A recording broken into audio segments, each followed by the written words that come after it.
Welcome to the AllNerdity podcast. And you've got Claude and say your name and Josh. introduce yourself. Yep. There you go. So It's round two. round two. So as a little background, if you're listening to this, we recorded this on Saturday, but we had some issues with the audio where um, you could only hear what I was saying, and Josh sounded like he was 100 million miles away, but he was actually sitting across the table from me when we were recording this. So we figured we'd give it again. We'd give it another shot. And this time we would make sure we don't say anything that can get us canceled. So we won't talk about which is the superior operating system. But just a little recap on, what All Nerdity is and was. All Nerdity was a website that Josh and I had started, I believe, back in 2012, and we ran it for about 2 years. You hear the dog and the cat. Yeah, yeah. So if you're just wondering what that was, the cat and the dog were having a disagreement. So it looks like they're done now.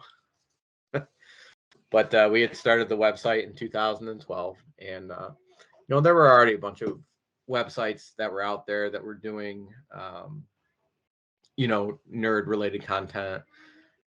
Talking about comic books, superheroes, video games and computers and stuff like that. Our website was a little bit unique because, we also came from the same shared background of being Christians, and our faith plays a lot into the way, um, we live our lives, and we're both fathers, and so that played quite a bit into it. So I went onto the website before we did this, and our last post was March 3rd of 2017. But that was a sporadic post. I had made a post when Nickelodeon had released the trailer for their new Rise of the Teenage Mutant Ninja Turtles TV show, What which was that good? I don't I remember. um they tried they, they went for the half a 15-minute episode format, Uh, and they yeah. tried to make them really funny because they wanted to get that humor element. Um, Hold on one second. Come on,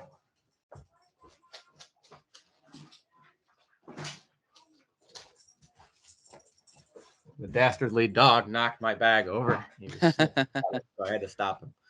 So hopefully we won't have too many interruptions like that. But they did standard 15-minute episodes, and they tried to make them like really funny and slapsticky. Um, there was still a lot of action in it. I mean, you really can't do Ninja Turtles without action. Um, I personally did not like it at all. Hmm. Um, but I still tried to watch it because when the computer animated one came out in, I think, 2012, I did not like the first seasons at all. I didn't Huh. like the new villains that they made. I thought some of the animation just looked weird. But once they started to introduce some of the previously established characters from the Ninja Turtles Legends, it got a lot better, and I ended up really enjoying that series. But I just never really got into Rise of the TMNT. And my daughter, she was 6 years old when we started watching that TMNT together, and we watched all 4 or 5 seasons together. Yeah. And when Rise of the TMNT came out, she'd watched a couple episodes with me, and I remember her saying one time, she's like, "Do you actually like this? Because I think it's kind of stupid." And I couldn't disagree with her because I kind of felt the same way. But Yeah. I don't Yeah. know. I don't remember actually watching that. I don't really remember. Because I think I didn't like the idea when they started doing the newer CGI stuff, I didn't like that. I like the old school from when we were kids. Right. Yeah, and the CGI series was the one that was 2012. And Remember that's what was it? I remember, I think, was it FHE was the production company for that or something? I remember I had a VHS tape of one of the older episodes. It was like the first episode of like late 80s series. Did it come out in like 89 or something? Like the other one? It was something like it was that, but 87. 87. Well, I had like a VHS tape of that, and I remember I think there was like a Pizza Hut commercial in that, and it was awesome. But yeah, but I like that one the best. Yeah, my first introduction to the Ninja Turtles was the cartoon, and Yeah, I mean, pretty much everybody's was. yeah. But I remember that I saw the first comic books that I ever got into, like actual comic books, not like Garfield's or Peanuts, but actual Yeah. comic books.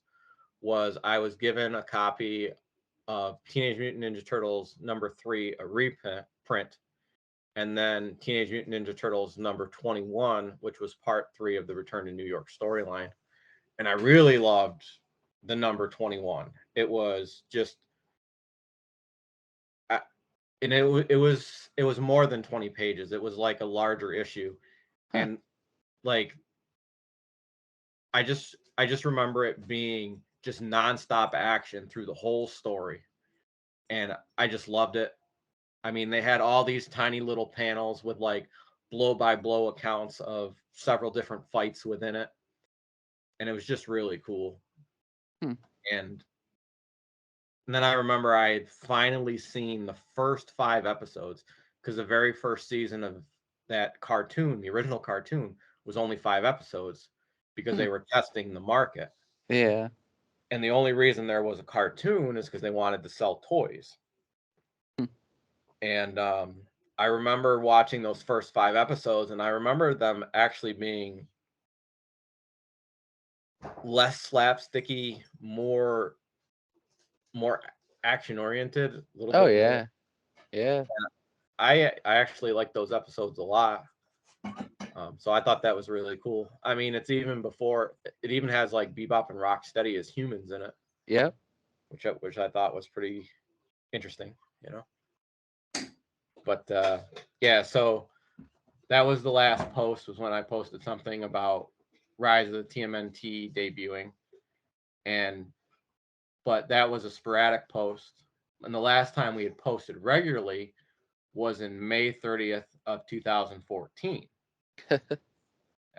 So when we had recorded this earlier, one of the things that we reminisced about is that was the month after both of our sons were born, Oh yeah. because we both had sons that were born in April of 2014. Yep.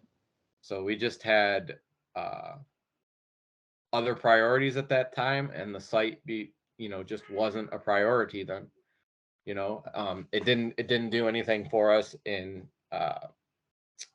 you know it didn't do anything for us monetarily, because it didn't generate any revenue.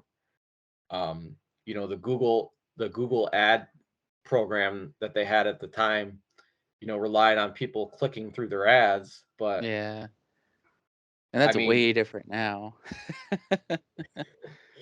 and the thing is I never click ads on websites. No, I don't think anybody does. I mean, I would be more apt to see something and then go and Google that thing to go to the website, but I'm not going to click an ad, you know? Yeah. It just seems like, well, it could be a potential virus and thing or something like that. And, I've clicked some ads in the past on like web comic websites, and, it takes you to a place and you're like, what is this? This is not, Yeah. you know? So Yeah. I just, I'm gun shy when it comes to ads. I'll just go right to Google and search the brand name of whatever was advertised and just find it that way. But you think about magazines or newspapers or TV shows, and the advertisers pay to have their ads on that, but obviously they're not getting interaction from it. People are just viewing it. Yeah. So it's just a matter of how many eyeballs actually see it, not. Maybe someday. But I don't know. Like a bigger part of it was just to do, something fun. Oh So, yeah. Yeah. but so kind of wrote out some bullet points, stuff we wanted to talk about in this first inaugural AllNerdity podcast. And so what have you been up to since May of 2014? Man, well, I got a new job. Uh, New car. Uh, that's that's about it. Just living the dream. Yeah. I remember that we were talking, like my wife and I were talking about, growing up. And like when we were kids, we were like, "Oh, this place is so boring. Nothing ever happens around here." Yeah, Because I live in the same town that I grew up in, and so do you for the most part. pretty much. Yeah, yeah, Yeah. So, but we're in the same area, the same county that we grew up in. But growing up, it seemed like nothing ever happened. It was so boring, so boring. And now as an adult, you want it to be boring. You don't want anything to happen. yeah. It's true. And when things happen, you're like, oh my gosh, everything's Yeah, going to crap. Oh yeah. no. What do you do? Yeah. But for me, it's pretty much the same thing. I haven't changed jobs. I'm still with the same company, the same doing the same position within the same company. Yeah, My wife has switched jobs a couple times, and we we both my wife and I both are driving different cars than we were in uh 2012, because I was driving the uh that little white Ford Focus, yeah. and my wife was driving that gold Chrysler Sebring. Oh yeah, I remember that car. Yeah, that car was it was not. Prior to that car, we had a Chevy Malibu, and I really liked that car. I liked everything about it, but it was involved in an accident and it was totaled. And we needed a car, and we needed one quickly, and we couldn't get a Chevy Malibu. And the guy at the dealership was like, "Well, the Chrysler Sebring is basically the same exact car. It's like, try, you'll be really happy with it." And we were, but I remember towards the end of us having that car, when my son was, you know, like a couple months old, we were going to a wedding, and it was like 105 degrees out. It was some ridiculously hot day. And we were driving up Route 481 when all of a sudden a light came on the dash, and the car refused to speed up over 30 miles an hour. Oh wow. And I had never seen this light before. I had no idea what to do. I had no idea what was going on. So I had called a couple people that knew about cars and asked them, and nobody knew. And so we got off the highway, because Yeah. you can't go 30 miles per hour on a highway. And we had stopped the car but left it running because we were afraid that if we shut it off, it wouldn't start again, and then we'd be stranded without air conditioning, and that would just be a Yeah. disaster with the baby, and everybody else in the car too. So we just we just drove the car all the way back home at 30 miles an hour. And, it took a good hour to get there going that slow. And so we got home, shut the car off. We let some of the other people that were at the wedding know we weren't going to be there and why, and that we were really sorry we weren't going to be there. And so I started Googling stuff on the internet to try to find out what was wrong with the car. And there's some sensor between the gas pedal and the engine, and for whatever reason, the signal was interrupted, What? so it wouldn't let the car go faster than 30 miles an hour. So I went back out and I started the car back up. No light, nothing. I was like, Oh no. it doesn't make any sense. So I got the car and I went out and I drove it. And, I found some places where I could go 60, 65 miles an hour. And I did that a bunch of times. Nothing, couldn't get it to come back on. And I was like, this doesn't make any sense. So we ended up calling the dealership that dealt with that brand of car. And they put it on their machine and they're like, well, the code is gone. Like there's not even a history of the code. And he said the only thing that they could do was replace both the sensors and put in new ones. But other than that, there was no guarantee it would never happen again. And so then my wife had started that new job where she was going to have to travel more, driving travel. And I was like, well, if you get halfway to, Yeah. Massachusetts and this happens, I can't help you. There's nothing I can do.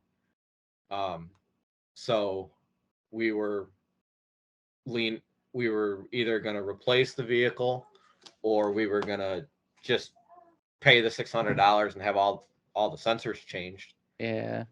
And my wife was like, the car's kind of small when it comes to putting groceries in it anyway. So that's when we ended up getting that Nissan Rogue. Oh yeah, I remember that.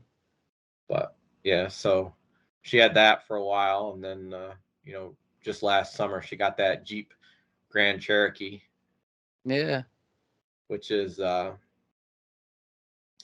an interesting car for sure. It has a touchscreen master console in the center, and Yeah. the screen on it is delaminating, so it gets all these phantom. They call them phantom touches, Oh. where it's like someone is pressing buttons when they're not.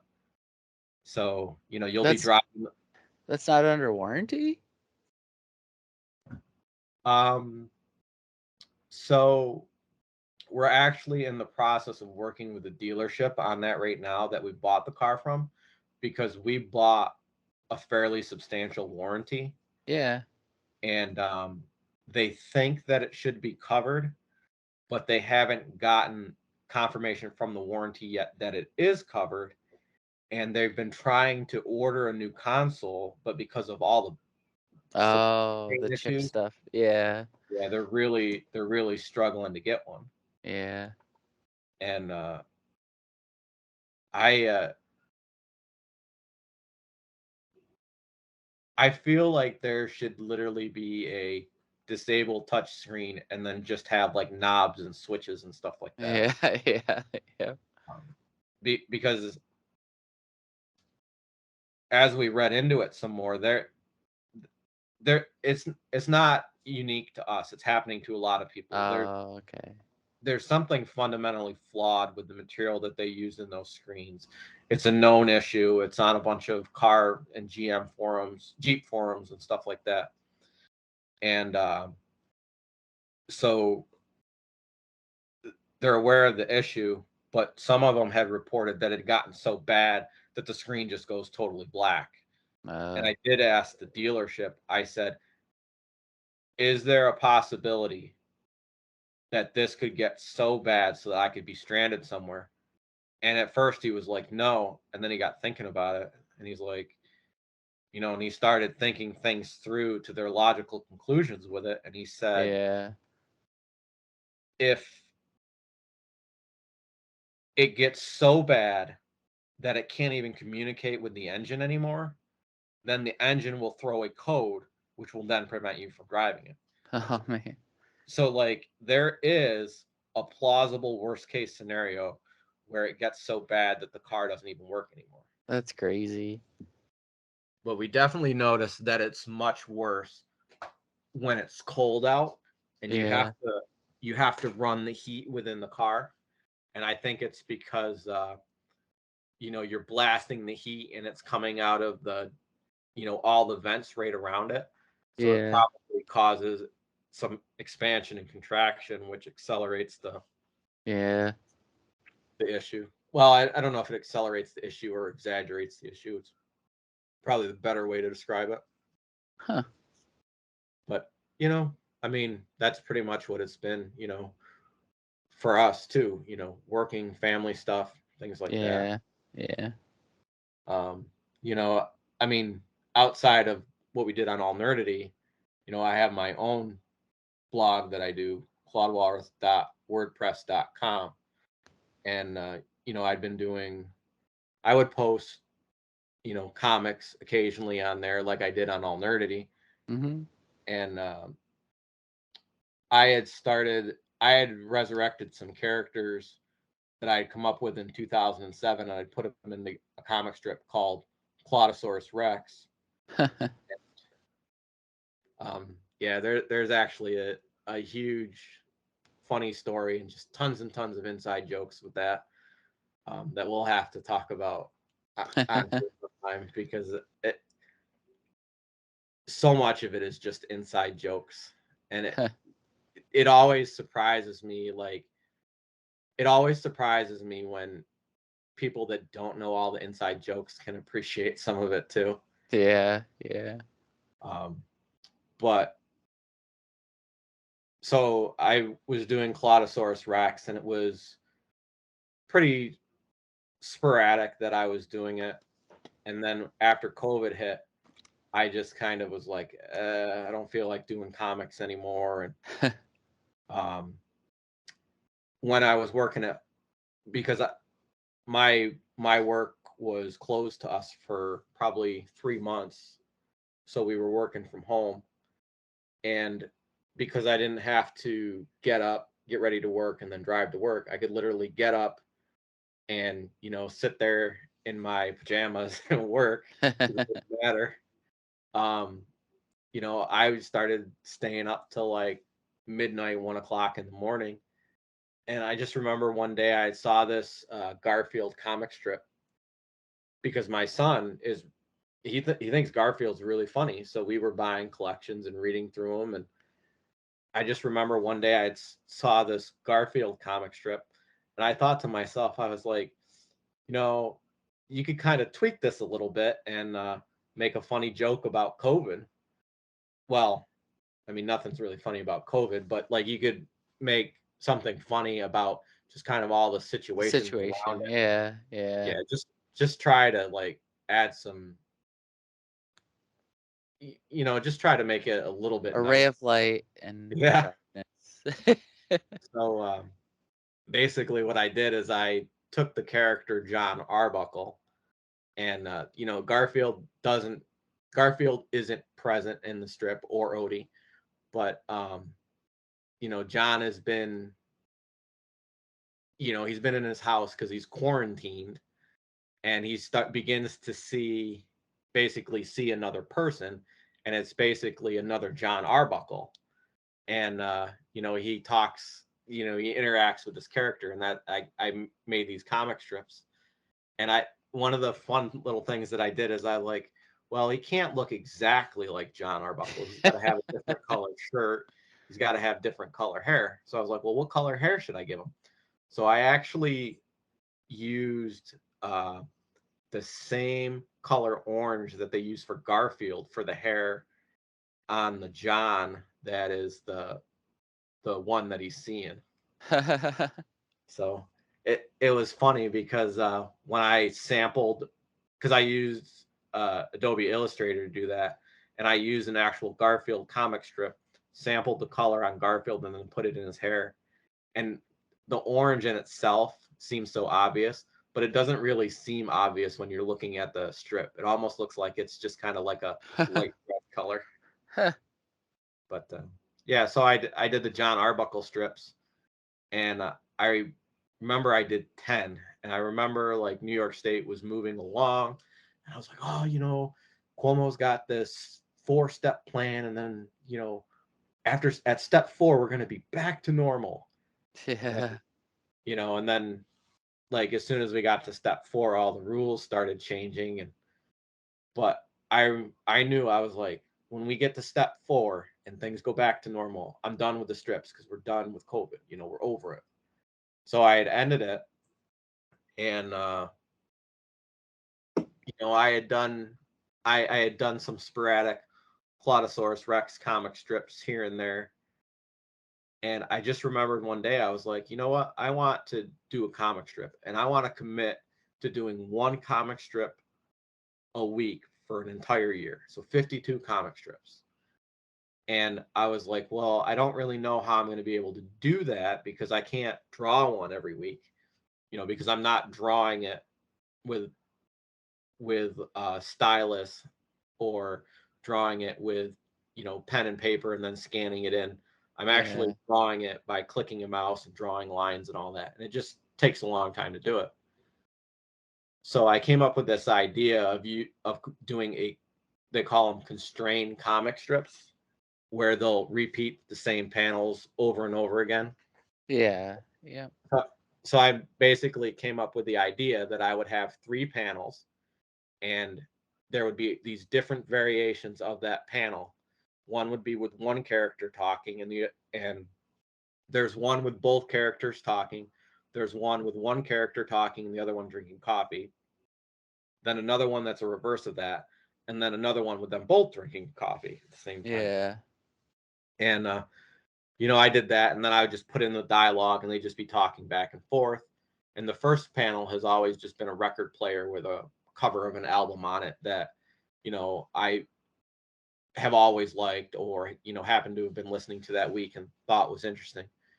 And that kind of keyed back to what the comic strip that those characters were originally created for, because my friend Nate used to work as a music editor for a local paper, and he had left that job and decided to go back to school for environmental engineering. And he had told me that he really missed writing about music. And I said, well, what if we did a website and I made comics that had some reference to music in them, and you reviewed albums. Yeah. Kind of, and I thought that would be kind of funny, because like Beavis and Butthead had, like, the dumb little cartoons, and then they would show music videos. Yeah. And I was like, it could be like that, just not as crass as Beavis and Butthead. And but he never, with his college workload, he never had the time to write album reviews, so it never happened. But I had made 2 comic strips. I kind of liked the characters, and so I had decided I was going to use them again with the Clotosaurus Rex. And so I did. I did 52 weeks. I went from January 30th of 2021 to January 30th of 2022. And I changed up. I didn't. It wasn't just those same 4 panels, because I made some changes to them over the time. I would give Clotosaurus Rex, an angry face or a yelling face, or I added 2 panels where the purple character, whose name is Nate, is throwing a table, and Clotosaurus Rex is throwing a table. Um, Recently, I added the storefront to the Rockzilla Records Emporium back into the strip.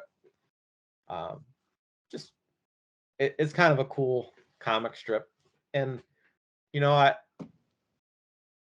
I find myself every once in a while, I'll go on the website and I'll just kind of scroll through them all, and they still make me smile. Some of them are dumb. I'll admit some of them are just really dumb, because I didn't have a good idea that week. Um, and I just put something out there to have something to recreate. But Well, it's good. it's It's been, good to follow through a goal, though. I mean, yeah, you set out for something and you completed it. That's all that matters. yeah. And I'm still mostly sticking to the once a week schedule. Although I did not post one the week of Easter, because I didn't have time to make one, and I had already burned through my buffer strip. So, Uh, but um, I got my 52 weeks in, which is what the goal was, and I yeah. and I had speculated on the blog. Well, I didn't speculate. I stated on the blog that I did not know what my plan was after the 52 weeks. If I was going to still try to be weekly, or if I was going to go to more sporadic posting or do less. Um, Yeah. but the whole point, I think like it, it does what I intended it to do. It gives me a creative outlet. It gives me something to joke around with my friends with. It gives me an excuse to go out and purposely look for new music on Spotify each week. Um, Yeah. so,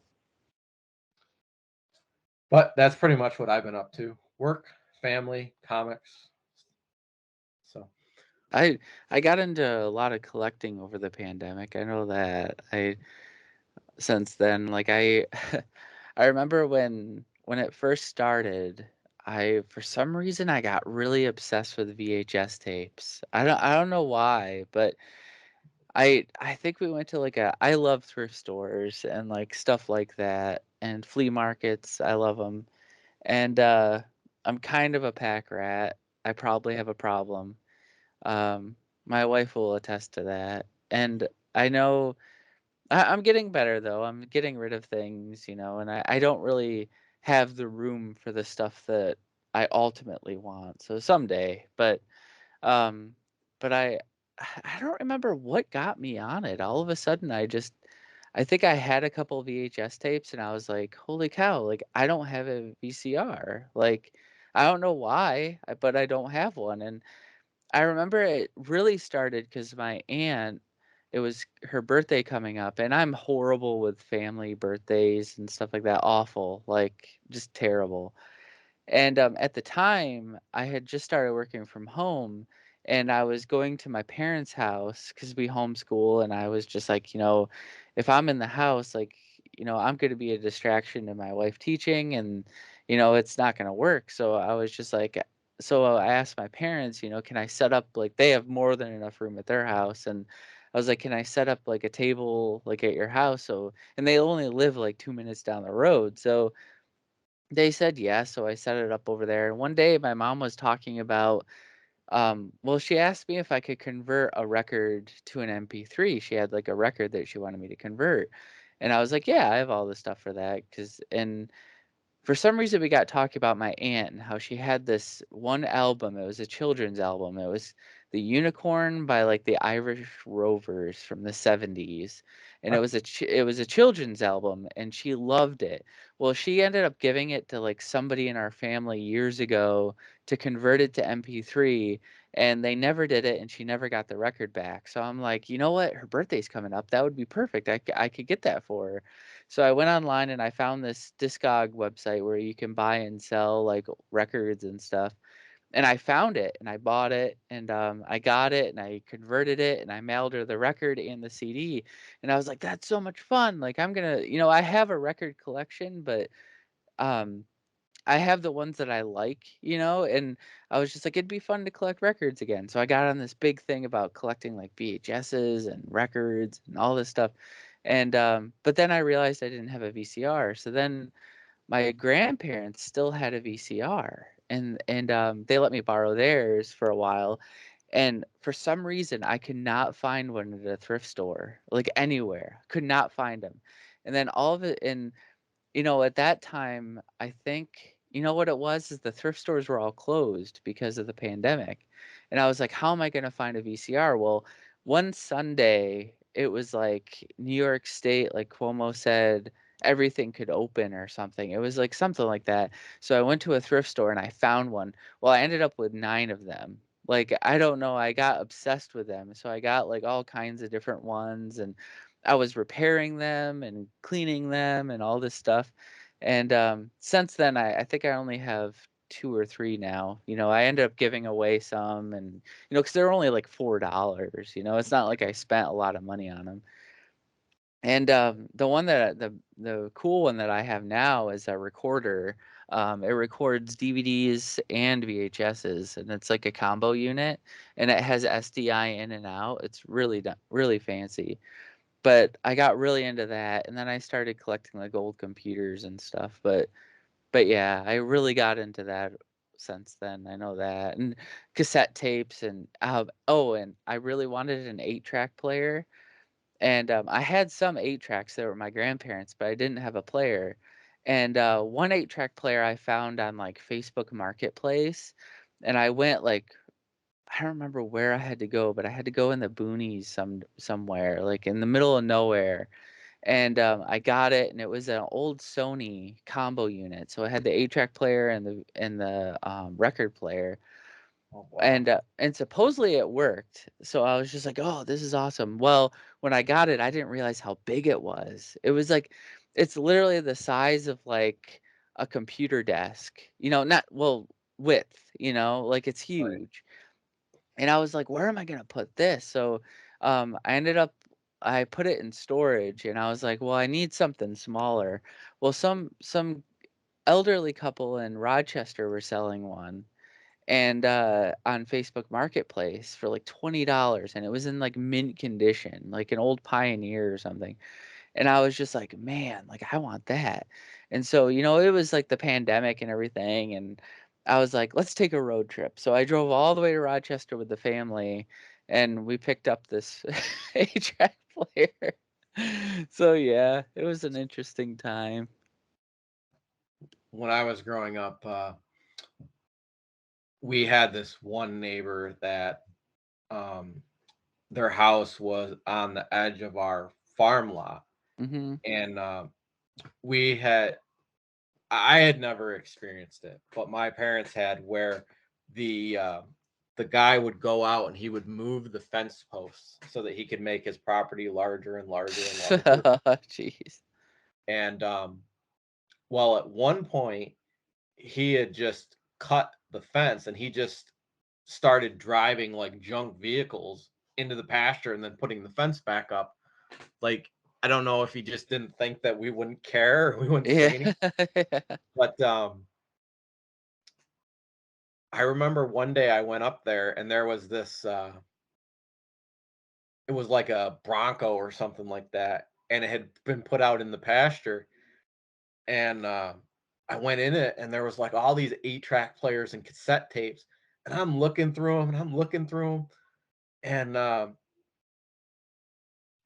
and I remember somebody was like, well, "What are you gonna do if he comes out?" It's like, it's not his property. Yeah. Yeah. And so I was like picking through all these cassette tapes and 8-track players, and I didn't have an 8-track player, so I wasn't Yeah. gonna do anything with them anyway. But like, I didn't know like any of the. Well, I'm sure I knew like some of the artists, but Yeah. like, none of them were interesting to me. Yeah. But I do remember there was it was the Spin Doctors. It was the Spin Doctors Oh cassette. my goodness. No way. Oh, it was a cassette? It Okay, was a that makes cassette. sense. I was gonna say an 8-track? No, they came out in like the early 90s. But I didn't know any of their music. But it was the only one that I thought had kind of an interesting looking cover and an Oh interesting yeah. band name. But I didn't end up taking any of them. That guy ended up getting in a lot of trouble too, because after we had sold the farm and the surveyors came in and they were surveying the property to where the property lines actually were. Then you start getting banks and lawyers involved because there's a sale going on. Yeah. So, I mean, we didn't mean to stir up trouble. Well, we, we didn't go out of our way to stir up trouble. It was a natural result from the actions that they chose to Yeah. take on their own. Yeah. You know, we had told them to stop moving the fence. We had Yeah. we Yep. told him to stop cutting the fence and putting stuff in the pasture, and he didn't Sure. care. Yeah. But he sure started caring when the lawyers and the banks got involved when the property was for sale. Yeah. But they had he was forced to clean it all up because it was a condition of the sale. Wow. So, but so we're already 45 minutes into this thing. We haven't gotten past our first bullet point. Yeah. So uh, it which I thought was funny because I was like, man, we kind of already did this once before. If we do the same bullet points again, are we just gonna kind of like blaze right through it quick? Yeah. Yeah. Um, so I was trying to think of new stuff to add, but the one thing that like when you were telling me about like the computers and stuff that you were working with and all these components, I was like, oh, that's so cool. I wish I was like really technical with stuff like that, because like just the idea of going out and finding these components and fixing Yeah. them and building them is just really appealing. Well, this summer, my big thing, I found a Tandy 1000 on the side of the road like a year ago, and yeah, it was in the rain, and like I was just like, I don't know if it's ever gonna work. So I had it on my desk for an entire year, and I finally was just like, it has to be dried out by now. So I plugged it all in, and it booted right up. It works perfectly. But the problem, and it has the original joystick, the actual computer. It's like an all-in-one without the monitor, and then it has a monitor too. And but it's the Tandy 1000.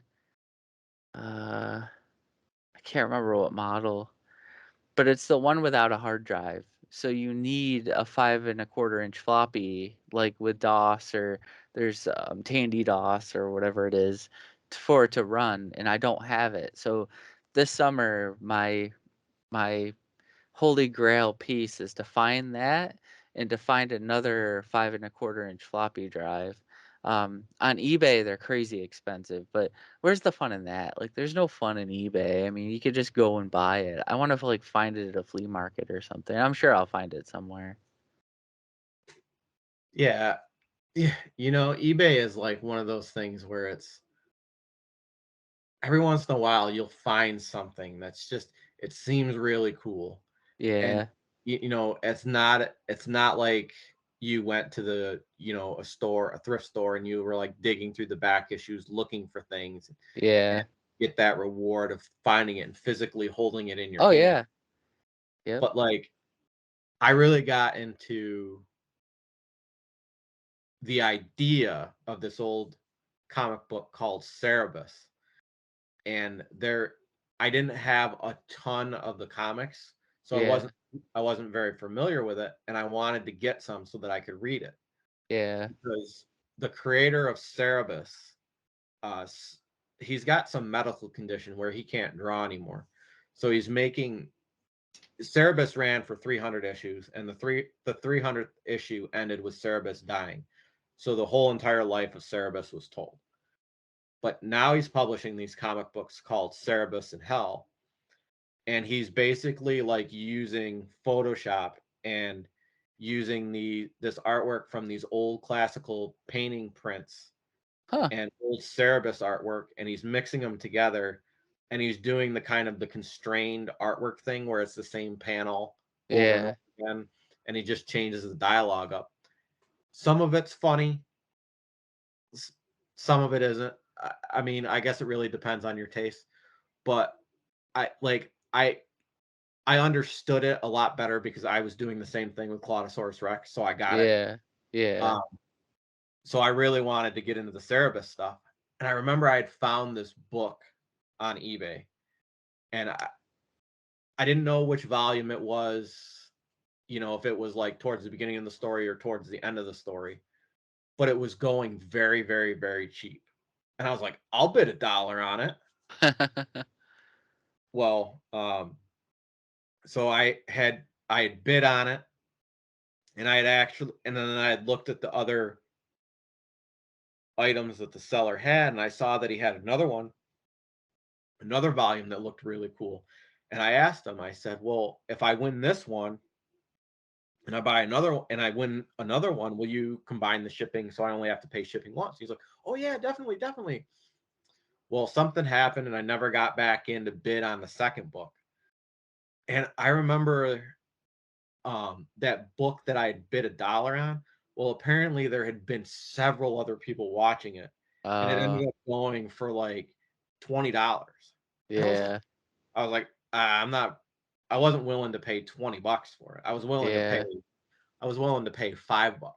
yeah, yeah. Um, Well, because the problem with eBay is it's like eBay made the collector market a lot more like everything's more expensive. Like back in the day, I know my mother-in-law always talks about it because she collects books, and she always said back in the day, you could get like a 1800s book like at a bookstore for like $9, like, and a pretty famous author, first edition, but nowadays, like, as eBay progressed, it made it so, they'll go for like hundreds now, and it like ruined it. It's like the computer market, like the old computer market, like, you know, like a G3 Macintosh, like, the colored ones, they're like Yeah.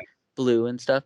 They're like worthless now, like what are you gonna do on it? They run like OS 6 or something, But the problem is all the YouTubers, they'll review them and stuff on YouTube and it'll drive the price up because people will see it and be like, "Oh, I used that in school." And now all of a sudden it's like hundreds of dollars, And that's the problem with eBay. Well, we've had two garage sales at our house. And the first garage sale that we did, this guy showed up and he immediately starts telling me this story about how he had bought this cutlery at another garage sale, and then he realized, how much money it was worth and how he was gonna be able to turn around and sell it and make all this money. Yeah. Like, and then he goes, and I do this all the time. Yeah.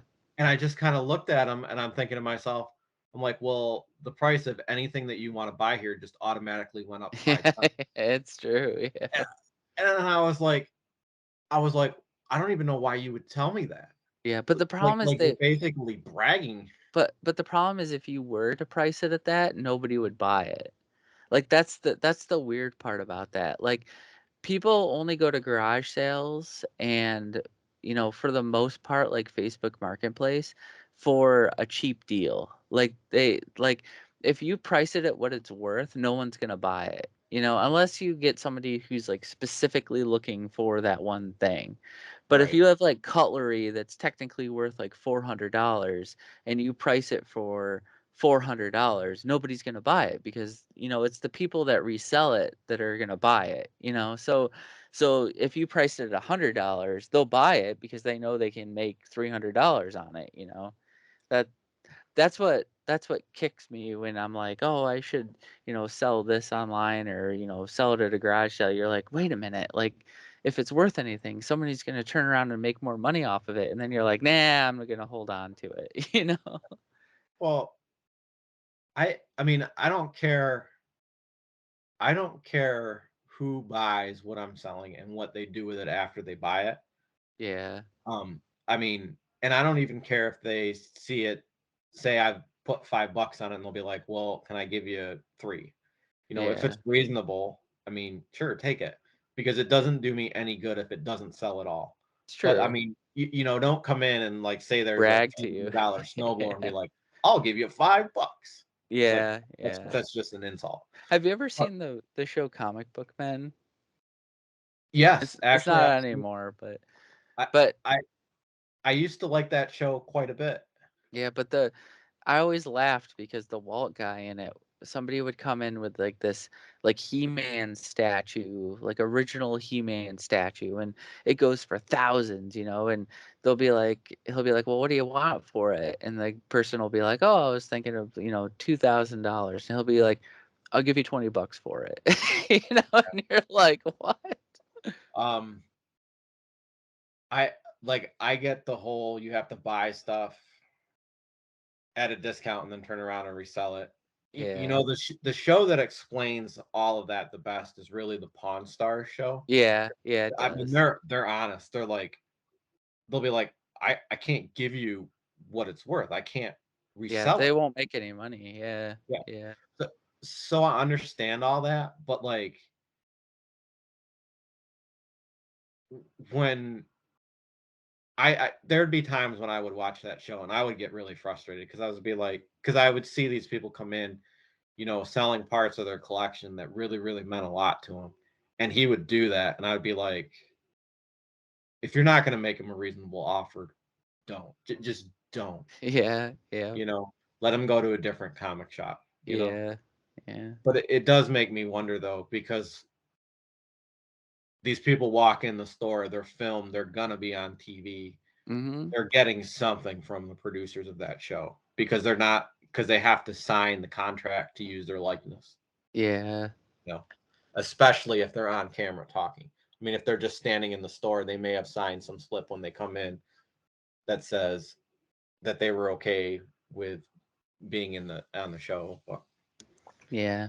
I, We're it running. did it didn't bother me that the guy was like reselling the stuff at a higher price.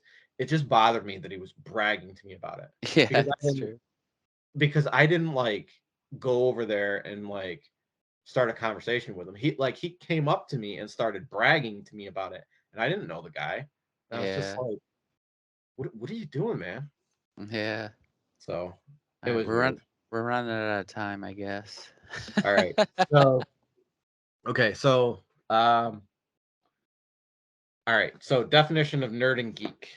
So, since the website is called AllNerdity and the words nerd and geek get thrown around rather affectionately nowadays, I thought it would be a good idea to look up their definitions.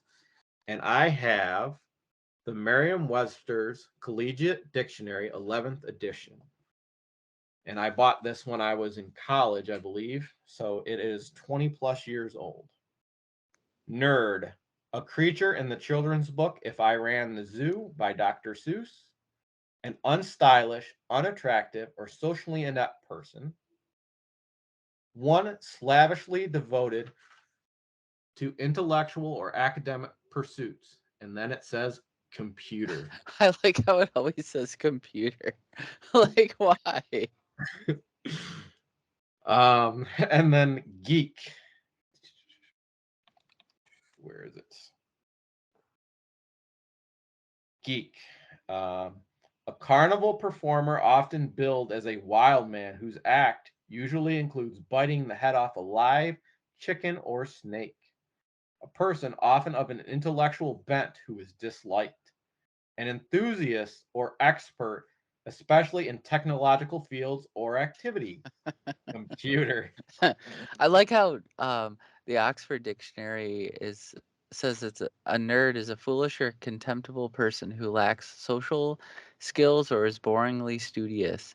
One of those nerds who never asked a girl to a dance. Uh, I I don't normally associate foolishness with someone who's like a nerd or a geek. Maybe obviously social awkwardness is something that you see associated with that term quite a bit, but not foolishness. No, So not usually. so that was kind of a surprise to me. Yeah. Okay, so what was the last cool nerd geek thing that you saw, read, or did? Um, Probably that Tandy 1000. Get- Getting that to work and stuff. My next one is my Macintosh 2CI that I had in storage, and I believe the last time I turned it on it wouldn't turn on, but then recently I was going through it and I was just like, oh, I'll try it again, and it booted up. However, I think the hard drive's bad, and it takes an iSCSI drive, and I have a feeling that's going to be hard to find, so that'll be another project for another day. Another project for another day. Yeah. Um, yeah. So last cool nerd geeky thing that I did, saw, read, um, you know, the comic strips. I'm doing one of those a week, which I thought was kind of you had pointed that out when we recorded this the first time, that's a nerdy geeky thing. You know, Yeah. so and it's digital artwork. It's not something you see a lot of people doing. Yeah. Um, and the last thing I read, well, today I, you know, I took my daughter out to Liverpool for an appointment that she had, and on the way back, um, so the Delta Sonic gas stations have the cheapest gas around here. Hmm. So I went to the Delta Sonic in North Syracuse so I could get gas at $4.03 a gallon. Wow. And just up the road from there is the Comic Zone. So I stopped in and I picked up Teenage Mutant Ninja Turtles: The Last Ronin #5. Nice. I haven't read it yet, but I did cheat. The day it came out, I found somebody's review of it on YouTube and watched it, so I knew exactly how it ended. But The Last Ronin is based on a story that the original creators of the Ninja Turtles, Kevin Eastman and Peter Laird, had written, which was meant to be the final Teenage Mutant Ninja Turtles story. Mm-hmm. And Kevin Eastman and Peter Laird were influenced by Frank Miller and the work that he did on Daredevil. Oh, Uh, okay. so in Daredevil, the person who is Matt's uh, sensei or protege, his name is Stick, and Oh, so you think about the rat in Teenage Mutant Ninja Splinter. Turtles, Yeah, Splinter, yeah, yeah. and Matt Matt Murdock, who's Daredevil, is hit by a chemical canister, and that's what causes him to get his powers. Uh-huh. And the boy that's holding the shell of turtles, it's hit by a chemical canister. Sure. So, you can see that they basically took that original. Yeah, They took some of that DNA of Daredevil and used it to kind of build their story of the Ninja Turtles around. yeah, Well, heavily influenced, and yeah, the whole mutant thing came from the idea that uh, the X-Men were really popular at the time too, and the mutants, teenage mutants. So yeah.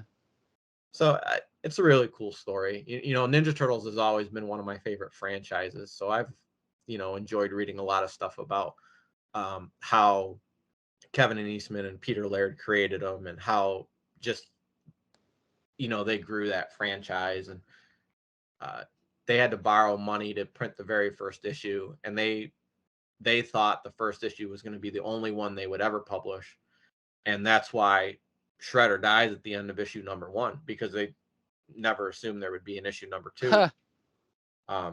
But it sold so well that they're like, well, we need to do more. Yeah.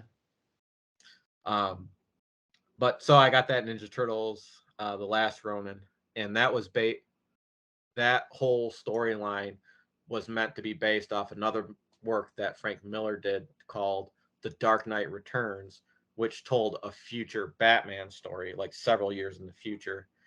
And Kevin Eastman has used the term, or has said that The Last Ronin is their Dark Knight Returns. Oh, okay. So, and it's definitely the best Teenage Mutant Ninja Turtle comic book currently being published. The current ongoing one that's published every month. Uh, Tom Waltz was the main writer. He was writing it and being advised by Kevin Eastman. He did 100 issues, and it's a solid run. And then when Tom Waltz left that book to work on other stuff for the publisher, they brought in a new writer, and the quality just fell off a cliff. Huh. And I tried collecting that comic, and after issue 100, and I tried for a while, and I wasn't liking the story. So then I just started buying the variant covers of it so I could get Kevin Eastman's artwork. And I just got to the point where I was like, I just do not like this anymore. Yeah. And when I sold off part of my comic book collection, I took every issue after 100 that I had collected, and I think I had 16 of them. I mean, I really, really tried to stick with this series, Huh. and I ended up selling them in a bunch of comic books. But yeah, so that's kind of last cool geeky thing that I read. Although I will say, I'm currently reading a biography of Mr. Rogers and Huh. Mr. Rogers' Neighborhood. That's kind of geeky. Um,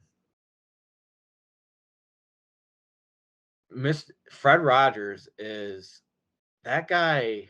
Like the way he's described in the book, he was 100% completely dedicated to that show, Oh, and yeah. just this the his parents were extremely wealthy, and they it's theorized that in the book that if it weren't for the accessibility or the availability of that money and those resources through his parents' wealth, Mr. Rogers would have never happened, because there was stuff that would have never happened if he'd had to been responsible for funding it with Yeah. advertising or on his own. It just wouldn't have Yeah. happened. Oh yeah. So I thought that was pretty cool. I mean, I remember watching Mr. Rogers as a kid. Um, and I watched that Tom Hanks movie when it came out, Yeah. and and this book is actually what influenced that Tom Hanks movie. It's based off of that. Oh, okay. So I mean, but I would, I never really thought I'd be reading a book about Mr. Rogers, but my wife got it for me for Christmas and it had been sitting on the bookshelf. And I was like, some of these books that have just been sitting here, I want to read them. And then, I can donate them after I'm done with them because, some of these books, you're just not going to read again. Yeah. Um, but the way that Fred Rogers was so committed to childhood development and Oh yeah. children's education and stuff like that. Like he refused to let anything in Mr. Rogers' neighborhood be like licensed because he didn't want it to turn into he didn't want advertising to be targeting kids. Oh sure. And he was like really uncomfortable with that. So like, when you look at the way that some of these cartoons that they make, they're just I mean, they'll have like Blaze and the Monster Machines. They'll be like, "Oh, here's a lesson about mechanical engineering." But look at all these new characters and now we've got all these toys, Yeah. you Yeah. know. And it's Mr. Rogers wasn't like that at all. It was, here's No. the show, here's the lesson, here's what we're trying to teach you, and and that was it. So it's an interesting read in the book. I mean, I don't. It's a long. It's a 360-page book. I don't see myself, reading it more than just this one time. But it's been an interesting read so far. Huh. So one of the other questions that we had was anything nerdy or geeky that you're looking forward to, and you had talked about that with the computer that you're looking to find the parts for to build. Yeah. So that's pretty cool. Um, yeah, and I I remember when we talked about this on Saturday, I talked about the roof that I have to put on my house, and Yep. just learning about all the different. You and roofs are a lot more complicated than you would think they would be, Yeah. with the Yeah. ventilation and moisture blocking and all that stuff. So I've got a lot to learn about that, and that's going to be a big project for me this summer. So another bullet point that we had, and we're just kind of hurrying along because we're already over an hour. Um, Faithful Fatherhood. Faithful Fatherhood was part of the website that we did because we're both Christians, we're both fathers. We want to be good dads. Um, we want to impart our faith in our kids. We want to see them have it going forward. Um, and so the question was, how is your prayer life, Bible reading life, church life going? Church life is fine. Um, Prayer is fine. Bible reading could always be better. Right. And so I my wife and I left a church a year ago, and we've been going to a local one, and my wife is on the praise team there, and once a month I'm running the lights and stuff, and um they're looking for help to maintain the yard and stuff like that, and I had mentioned on Sunday that I'd help them with that. And we've gotten involved with a small group through the church, and we're really kind of growing and becoming established in that church, and it's helping. And the Sundays, or not the Sunday school class, the Bible study that we go to every other Friday, I think has really really helped us, because some of the issues that my wife and I have encountered, people within the small group are currently dealing with or have been dealing with for several years. And it's just nice to know that you got somebody that can give Yeah. you some kind of frame of reference. Yeah. But I struggle with my prayer. I struggle with my Bible reading, and you know, at the old church that we went to, I remember several years ago, probably 8, 9, 10 years ago, when the last pastor was there, they had a read the Bible in a year challenge, and they said, well, if you're going to read the Bible in a year, you read 3 chapters a day every day of the week, and then on the weekends you read 5 chapters a day, and that gets you through the Bible in a year. And I was like, well, that doesn't seem so bad. But then you miss one day, and then you're like, oh, okay, so I need to read 6 chapters the next day. And then you end up missing 2 days, and you're like, oh, now I got to read 9. Well, I'll just split it up and I'll read, an extra 2 chapters a day, 5 chapters a day. And I mean, really, once you've missed a day, I mean, the wheels are falling off the wagon. Yeah. Yeah. But, after we had talked on Saturday, I got thinking about that, and I was like, I love listening to podcasts. Like, I listen to a lot of podcasts. And so I was at work today and I was listening to a podcast on my lunch, and I was like, you know, it's going to take maybe 10 minutes to listen to, the audio Bible, three Oh, chapters yeah. of the audio Bible. Yeah.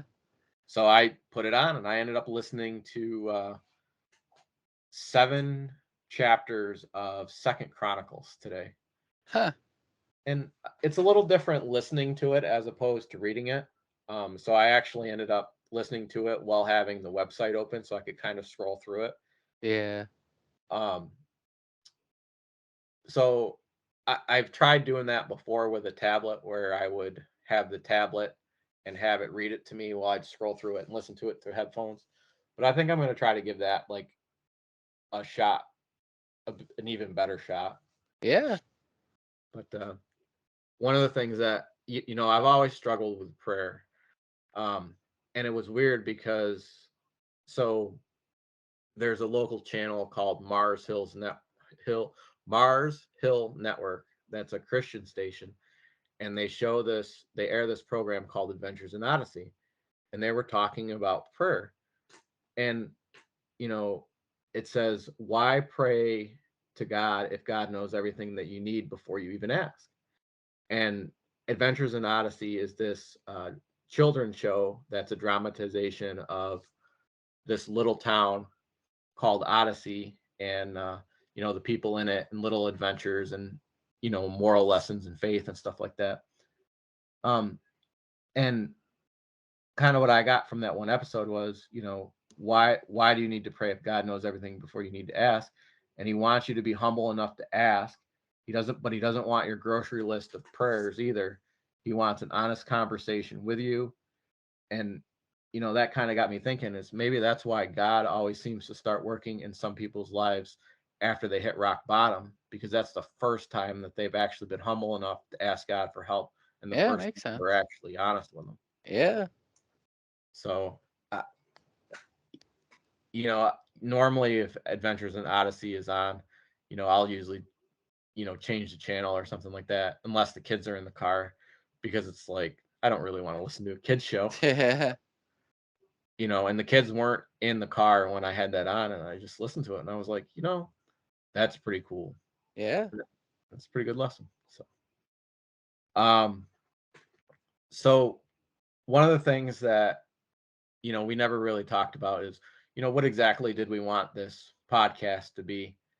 And so I listen to a lot of different podcasts, and one of the podcasts that I really like is this one called Audio Mullet, and it started out as Doug TenNapel, the guy that created Earthworm Jim, Ethan Nicole, the guy that created Axe Cop, and Michael J. Nelson, one of the guys from Mystery Science Theater 3000. Oh, okay. And they would get together and they would talk about stuff that's I can't. They have a tagline, but um, stuff that's like they would just talk about stuff, and I always enjoyed listening to it because all three of them were creatives. All three of them worked together on the VeggieTales series that was on Netflix. Um, all of them, have, they're all creative, they're all funny, and so I always enjoyed listening to it. Unfortunately, Mike Nelson had to stop working on the show because there was a cancel swarm that came after him because um, there's a lot of people that don't like Doug TenNapel because he's really outspoken about his views, and Uh, so Mike Nelson had to leave the show. But Doug and Ethan kept on doing the show, and you kind of get the idea that it's just these two guys, and it is two guys pretty much doing it like we're doing right now. They have a yeah. Skype call and they're just talking and you know sitting back, smoking their cigars and whatever, and just kind of talking, and they record it and they put it up there, and some of the stuff they talk about is really awesome. So I maybe I shouldn't say this on the podcast because maybe it'll get used against us, but I see this podcast as an excuse just to hang out every week. Yeah, it's true. our wives our wives are going to be like, what do you mean you got to film a podcast? You need to do this. And we'll be telling our wives, but this is important, our fans are counting on us, and they're going to play back that one little clip right there. They're the only ones listening to Yeah. it. Well, I was going to make a joke earlier I was going to be like, oh, listeners, welcome to the AllNerdity podcast. And I was going to be like, well, let's be humble about this. Welcome, listener. Yeah. Our one listener. I mean, I don't know if I have any expectations, for this podcast other than an excuse to hang out. Yeah, it's fun to do. And like I said when we were texting, last week, I mean, just being able to talk to Ashton like we're going to in a couple episodes Yeah. about, I'm looking forward to that. I'm really looking forward to that. Yeah. And I'm not going to spoil it for our listener as to what we're going to talk to Ashton about, but Yeah. I can't wait to hear about it. So one of my other favorite podcasts is the Babylon Bee podcast, and they end every interview with 10 questions. And since our podcast was envisioned as being much shorter than theirs, even though it's running the same amount of time, I figured 5 questions. So I'm going to ask you the 5 questions this week. If you could have been the creator of any existing character in pop culture, who would it be? I'm still gonna stick with Mario. Let's stick with Super Mario. Yep. Okay. If you could play one video game with Jesus, what would it be? I'll give my excerpt that I gave the other day. So there's a company. I'm pretty sure it's called. Now I have a computer in front of me, so I can look it up. There was a company back in like the 80s. Yeah, it was called JDI, and I'm pretty sure that's what they were called. Let's Yeah, and I'm see, pretty sure that's the name you had on Saturday too. Nintendo Christian video games. Let's What see. was Oh yeah, they had a bunch. I'm trying to see what the name of the distributor was. I can't remember. I'm pretty sure it was like JDI or something, but there was like Bible Adventures. There was a game called Exodus. There was a bunch of them, but so I guess that would be what you could say would be. Oh, I guess a Wisdom Tree was the developer. I'm pretty sure there was another one, but anyway, so um I would say I guess it should be those, but I remember when I was a kid, one of my favorite games was this game called Mick Kids, and it was like a Mario knockoff made by McDonald's. And it was the only game that my mom would actually play with me on Nintendo. Because she couldn't play like, I mean, at the time, Nintendo was like the biggest thing. Later on, she couldn't play like the big games like Quake and stuff because, she'd get nauseous. But that was the only game she would play with me, and that was a lot of fun. So I'd have to say Mick Kids. That's awesome. I don't know why, just gives me good memories. Yeah. I When I do the 5 questions, I have I don't have any video game memories with my mom, but I think I have a pretty good story about the one that I would choose to play. Um, what was your first video game system? um, I'm pretty that was mine was a Nintendo NES original. I remember opening it on Christmas morning. What year I don't remember. I remember my parents, it was Christmas Eve, and we lived in an apartment at the time. We didn't move to the house yet. And I remember there being a big box under the tree and my parents being like, you can open up one present. I was an only child, so Christmases were very lame, you know.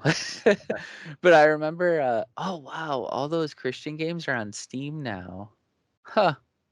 I'm gonna have to find some of those. But anyway, so I remember like my parents being like, "Oh, you can open up one present on Christmas Eve." And of course I picked the biggest box and it was a Nintendo. It was the Nintendo that came with Super Mario 3, which still to this day is probably my favorite game of all time. And yeah, that was it. That's awesome. That's actually really interesting that those games are on Steam. We don't know where we're going to be posting this podcast, but if we end up like putting this on YouTube with like a static image or whatever, Yeah. maybe we could play one of those games, like even if it's just for 20 minutes and like put the clips up on YouTube.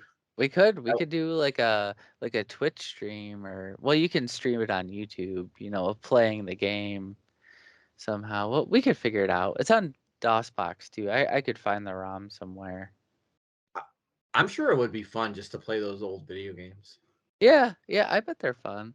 They weren't officially licensed by Nintendo, but that was a thing back then that a lot of those games weren't officially licensed. I remember they usually came in like a weird cartridge too. They didn't come in like the standard like gray like cartridge. They always usually looked weird. It'd be cool to find like original cartridges of those games. Maybe that'll be my new thing this year too. Yeah, like they came in like really weird cartridges, like black and like round. They kind of look like a weird Sega Genesis cartridge, but like the big like a Nintendo one was. I don't know. What would be interesting to find out is who were the designers and the creators of those games? Because one of the things that they always say about like Christian culture is they'll make fun of it and they'll be like, oh, they're just knocking off whatever's popular and just making it quote unquote Christian. And it's like, well, it seems like if they had it for the Nintendo system, that would have been pretty early in the life of that system, so Yeah, the they would have been spiritual following them right along. well, So the spiritual warfare game, which I have played before, one of my friends had it, I'm pretty sure. It was a top-down adventure game. It was kind of like Legend of Zelda, but it was like a Christian version of the Legend of Zelda. It was really fun, but I don't know. I guess I would be really curious if they like somehow got like the code, like the Zelda code, and just changed little bits and pieces of it, or if they just, you know, developed that game using. I, I'm. I think that I'm going to look into that. So maybe I'll look. I'm going to look into that for our next episode. Yeah, you should And look into it. I don't know. I mean, back then, like the development of video games, once it was done, like there wasn't too much more you could do.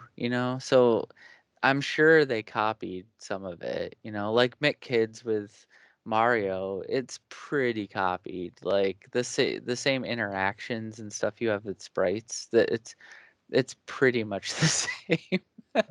well, I mean, isn't isn't there? I, I'm blanking on the name. Is it called Gauntlet? Where Yeah, you're like it's a top down game and you're like going through these different dungeons and corridors and stuff like that. yeah, yeah. I'm gonna assume that Gauntlet came out before Legend of Zelda, but you know that would you could see the framework for that game in Zelda. You know, Yeah. Yeah, there's a spiritual warfare and wisdom tree collection on Steam where it comes with all the games. It's only $10. yeah, I don't know. I don't know if I would be interested in it enough to pay for it to play it, but if we could find A copy of it somewhere. Huh, yeah, I'll have to look more into it because it might not be all the games that I'm thinking. I don't know, we'll see. but what I want to do is I want to look up like who the designers were, who the creators were, who the company was, and see if there's any interesting stories there. So I'm I'm gonna sure do that. there's I'm sure there's interesting stories. There's got to be. Okay, question 4: Star Trek or Star Wars? Um, as much as I love Star Wars, I would have to say Star Trek just because Star Wars, I could watch it a lot, like don't get me wrong, but Star Trek I've always been able to watch all the time. Like I could watch it right now. Yeah, I'd have to say Star Trek. Right.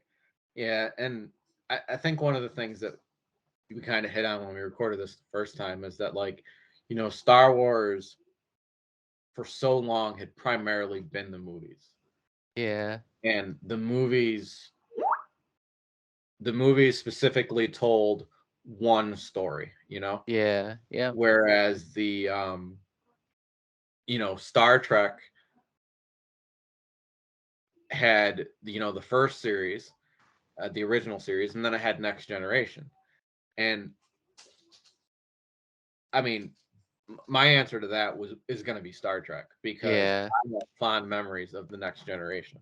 Oh, me too. Yep. And, and when we got Netflix and I could watch it on streaming, you know, I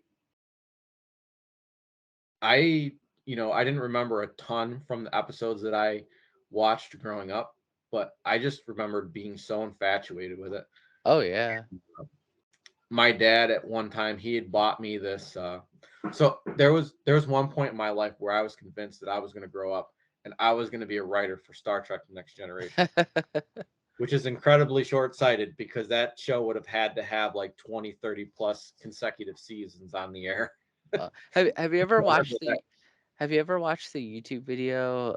There's a series on YouTube where it's like the producer of Star Trek, the one who produced like I don't think he produced the original series, but he did like Next Generation, Voyager, and Enterprise, and he like talks about like what happened on set and like how Gene Roddenberry. He talks about like his interactions with Gene Roddenberry and like um when they when they wanted to cast Captain Picard, everybody wanted Patrick Stewart except Gene Roddenberry. He did not want Gene Roddenberry to be the captain. Like he hated it. He didn't want Patrick Stewart to be the captain. Like he hated Patrick Stewart, like with a passion. And he didn't want this old bald guy being the captain. And he talks about like how Patrick Stewart like came in for a read and they made him wear the infamous hairpiece and he still didn't like him and it was like this big thing and then finally somebody convinced him this is the man for the job and then he got the part but yeah, it's really interesting. I'll have to find it and send it to you, but he talks about like every aspect of like finding the people to play the characters and like how hard it was to get because for throughout from Next Generation on, they usually had two Star Trek series running at the same time. Like they would overlap one another, so therefore you'd have like one, and then another one would end, and then another one would start. And I think it was Enterprise. He said was the first time where that didn't happen. And but yeah, I'll have to find them and send them to you. It was really interesting. Yeah, I remember my first exposure to Doctor Who with black and white ones on Yeah. BBC. I Yep. remember like watching it and thinking to myself, I was like, why would anybody want to watch this crap when you can watch Star Trek? Yeah. It's looks so much better. The stories are so much better, Yeah. which is funny because I see there's so much storytelling potential with a character like Doctor Who Oh, because he's yeah. not constrained by space or time. Yeah. Tom Baker is still one of my favorite Doctor Who's, by the way. Black and white. I'm pretty sure he was black and white. Tom Baker was. David Tennant I love too, though. So it's probably Tom Baker and David Tennant, you know. I think did you see the I saw somewhere James Corden is going to be the new Doctor Who. Did you see that? Um, You know the guy who like drives in karaoke car ride or whatever, he does that. yeah, I know who you're talking about. He had some talk show Yeah, yeah. thing like that. He's leaving the talk show to be Doctor Who. Oh, I didn't know that, Yep, he did. but Yeah, I heard James Corden move to UK causes fans to fear. Oh, they're fearing he's the new Doctor Who. I don't know. Maybe it's not official. Maybe they just think he's gonna be. I don't know. I remember thinking I wasn't gonna like Matt Smith until I watched it, and then I was like, "Holy cow! I actually like Matt Smith as Doctor Who." But yeah, um when they replaced Matt Smith with the old grumpy guy, yeah, yeah. that's That's when when I I. lost. Me too. I kind of stopped watching it. It wasn't as funny. Like I don't know. It lost its fun to me. I don't know. No Well, offense to him. I mean, he is a really good actor. Just I didn't really like him as Doctor Who. yeah, I understand that, like, he can change, like, Doctor Who can change into different people, but Yeah. I think he should still have the same general personality, Yeah. regardless of who's playing. Yeah. Because Would Matt have Smith and to, David Tennant, they had the same general personality. You know, like they were goofy and whatnot. right? But that older guy, he wasn't really like that. Yeah, he was just grumpy. Yeah. And I never gave. I think it's a woman now, right? The new Yeah. Doctor Who? I never gave her a chance, though. I really should. She's probably good. Well, her time as Doctor Who is over. I think they have one episode or special or something like that left to air, and then I would assume that she would quote unquote die in that episode and then Yeah. regenerate, and then Well, it would reveal who the next Doctor Who is. no, no, no. I don't think they die. I think they regenerate. I think that takes place of it, right? Well, there's something about the character, like the Doctor can only regenerate so many times. So it's Oh, not like I mean her character will be forced to regenerate. And yeah, usually it involves some sort of act that if it were not a Time Lord, it would probably result in death. yeah, So that's where I'm coming from with die. But I think for me, what really changed my mind with Doctor Who was finding out that Douglas Adams had yeah, uh, had written some Doctor Who stuff, and I was like, "Wow, Douglas Adams, he's a great comedian. He's really funny. I really like his stuff." And yeah, now you have this character that's not locked down by time or space. Every story can be totally different, yeah. and that just was really appealing to me. Oh, yeah. All right, we better wrap it up But because. we got one more. Top All right. 5 podcasts or YouTube channels. Well, I'm not really a podcast person, but probably YouTube would be Tim Pool IRL. Um, no particular reason. I just really like listening to him. Um, I don't like to get too political, but I like listening to what they have to say, and the people on there are funny and stuff. So I think that's why I like it. But um, Matthias Wandel, he's a Canadian former Black Bear engineer, but he does like woodworking videos. He does woodworking videos, but with an engineering twist. Like right now, he's using a Raspberry Pi to measure like air quality and stuff. It's really cool.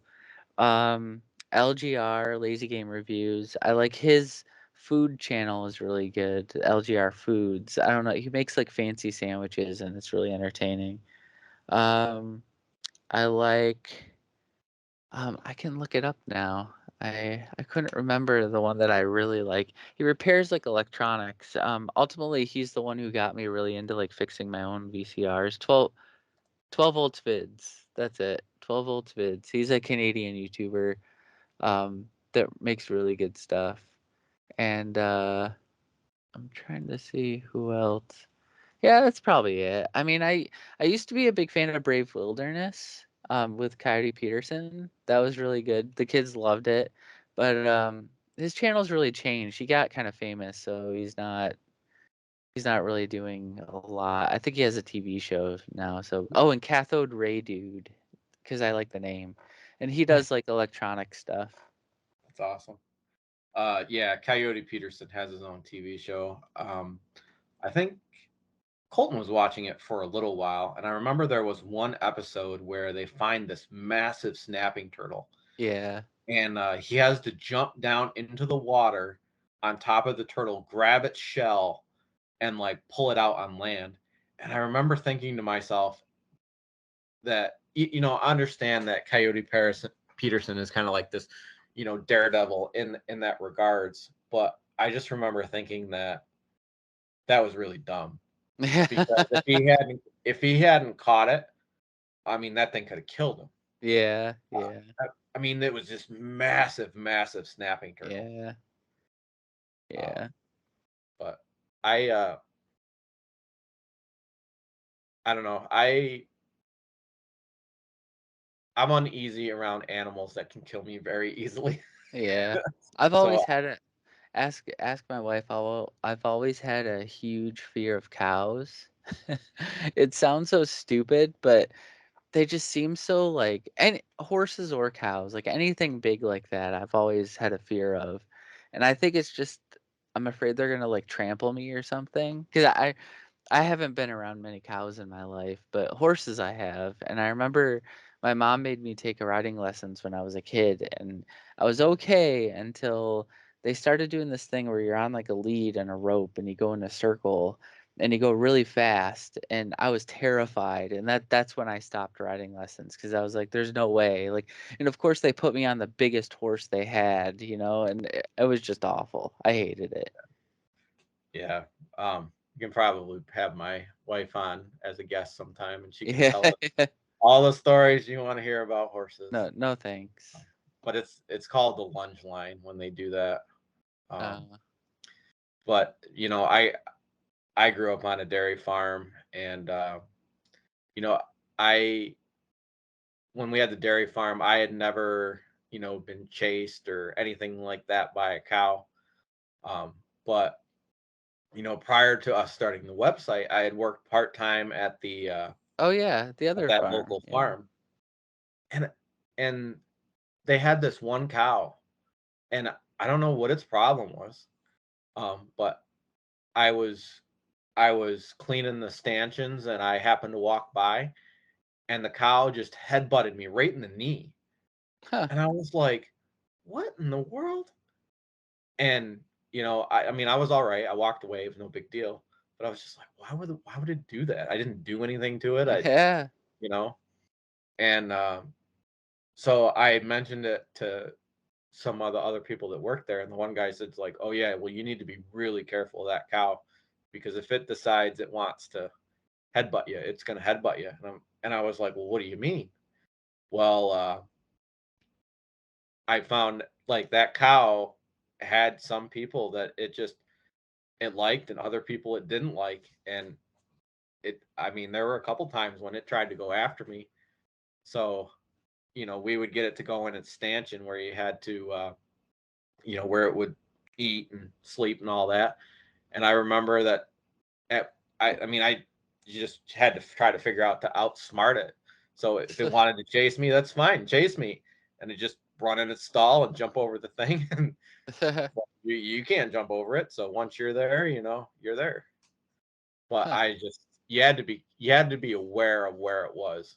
If the cow wasn't locked up, um, you had to be super aware, Well, that because gave me sure even more of a reason to not like cows. I, it was the only cow in my life that I ever had an issue with. Huh. You know, never had an issue with a cow ever, except for that one. All right. Well, I think are we done with the questions? Yeah, that was the 5 questions. Well, So, we've gone an hour and over an hour and 30 minutes, so I think we should wrap it up for this first episode. yep. So we went from recording this on Saturday to an hour and a half, and now we've got an hour and 40 minutes. we did the same. We did the same 5 bullet points and the same 5 questions again. Yep. So, so yeah, I mean, we'll find a platform for this to get it posted, and Yep. um, I'm not gonna, I'll post a link to it on, my website too, and Sure. I mean, if your wife wants to make like an Instagram or a Facebook page or whatever, I mean, I'm not really interested in managing that.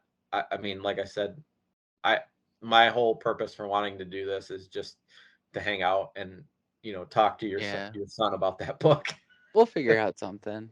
Yeah. So and I mean, I hope we can do this every week because this is a lot of fun Yeah. because we Yeah, haven't it done it was. in a really long time. Yeah.